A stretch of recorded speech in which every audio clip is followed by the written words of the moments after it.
देखिए क्या बात हुई थी। It's a sell and rise, ठीक है।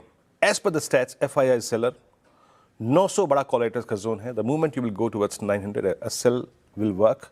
और दूसरी चीज, आपको बतौर ट्रेडर बहुत रिस्पेक्ट देनी है, बहुत सम्मान देना है बेस वन को। 818 क्लोज आया 815 पे एंड 751 दैट्स 10 वेमा और 50 डेमा, और बाजार ने उसको बहुत रिस्पेक्ट दी, यकीन मानिए बहुत रिस्पेक्ट दी। और आज शुक्रवार है, सिंस आज फ्राइडे के वीकली चार्ट्स क्रिएट होंगे, इसका इंपॉर्टेंस और भी बढ़ जाता है। लेकिन आइए स्टैट्स, एफआईएस के स्टैट्स में आपको थोड़ा सा अगर आप देखें तो कल बाइंग नजर आएगी 596 करोड़ रुपए की, दैट्स गुड। 2700 करोड़ रुपए की डीआईएस की बाइंग। मोर और लेस कल बाजार ने आईटी को चेस किया है, याद रखिएगा आईटी को। और ऐसा नहीं है कि आईटी का मूव खोखला था, नहीं, डेरिवेटिव्स में शॉर्ट कवरिंग थी, बट चार्ट्स तब्दील हो रहे थे, याद रखिएगा। So sector to watch will be IT. अब लेके आइए इंडेक्स के आंकड़े।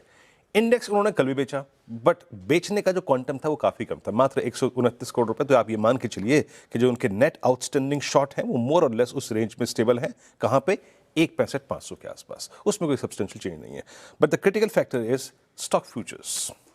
यहां पे 2200 करोड़ रुपए की बैंक 45,000 कॉन्ट्रैक्ट लॉन्ग एफआईएस ने किए, जिसको मैं पल्स में समझाऊंगा भी। एंड मोर ऑफ दैट वो आईटी में आया, लार्ज कैप आईटी में आया, याद रखिएगा। और एक और बात फिर रखिए निफ्टी, और मैं जो उनके स्टॉक फ्यूचर्स के ऑप्शंस के आंकड़े हैं, 29,000 call short, 35,000 call long, 11,000 put long, 25,000 put short. It seems ये अब ये एक रेंज बाउंड मार्केट एक्सपेक्ट कर रहे हैं कुछ दिन के लिए, तो हमें भी रणनीति वैसी बनानी पड़ेगी। अब लेके आइए आप ऑप्शंस प्लेसमेंट।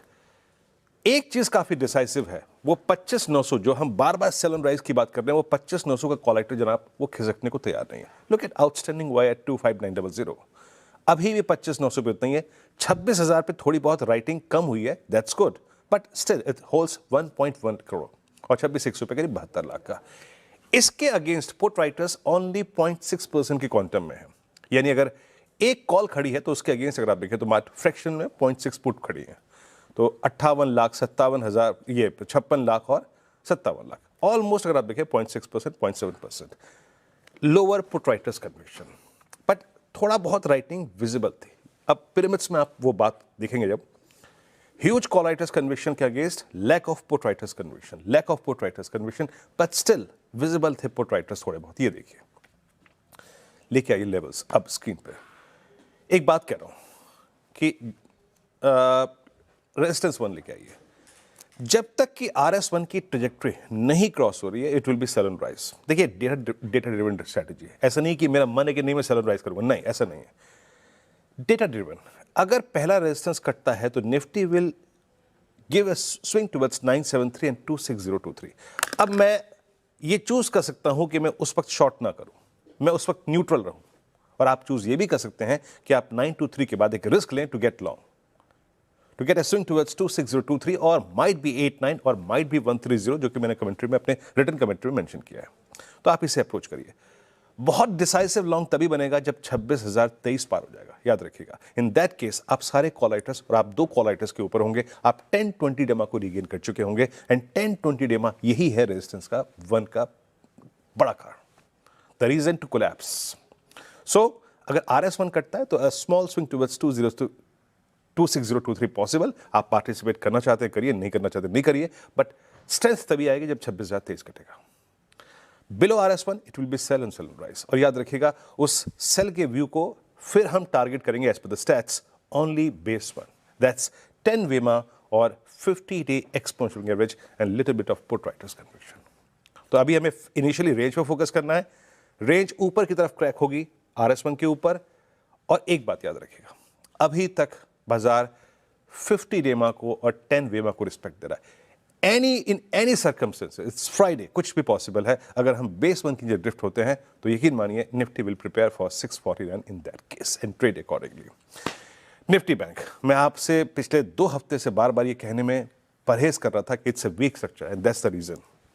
क्यों मैं कह रहा था कि ये एक वीक स्ट्रक्चर है, ये पुल बैक देने के पोटेंशियल रखता है। और कल का लो मालूम क्या था?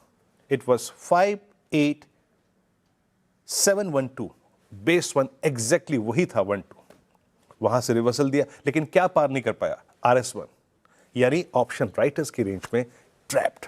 Trapped between averages, trapped between option writers. 59,500 पे अभी भी कॉल राइटिंग है, 59,000 पे अभी भी कॉल राइटिंग है, और इसके अगेंस्ट पुट राइटर्स भी खड़े हैं, यानी ये क्लस्टर निफ्टी बैंक छोड़ दे, इस बात की पॉसिबिलिटी कम लग रही है। अच्छा, इस पूरे कंसोलिडेशन विद नेगेटिव बायस का एक इंपैक्ट पड़ा है स्टैट्स पे भी, एवरेजेस पे भी, और पुट राइटर्स के बिहेवियर पर भी। बेस वन लेके आइए, आप बेस वन को जरा गौर से देखिए, क्या है ये? बेस वन थोड़ा सा ड्रिफ्ट हो गया है नीचे की तरफ, नीचे आ गया है। जो पहले 58,800 पे था, नाउ इट कम्स एट 58,671। सो हम बेस वन के ऊपर डिप बाय और डिप की अप्रोच रखेंगे। बेस वन टूटेगा, एग्जिट ऑल पुल बैक और reversal hopes, a drift towards 58,309 possible, trade accordingly, but base one के ऊपर डिप्स को बाय करना है। और टेस्ट ऑफ स्ट्रेंथ कहां होगा? RS1, first call writers zone, ये देखिए 59,081 और 237, यहां पे ट्रेड को निपटाइए। अगर गैप अप होता है और गैप अप के बाद 237 कटता है तो स्ट्रेंथ आएगी, in that case a swing towards 413, 558 और 691 पॉसिबल है। और याद रखिएगा, फिर कह रहा हूं, it's a data driven approach. आज व्यू पे नहीं, आज मार्केट की अप्रोच पे काम करिए।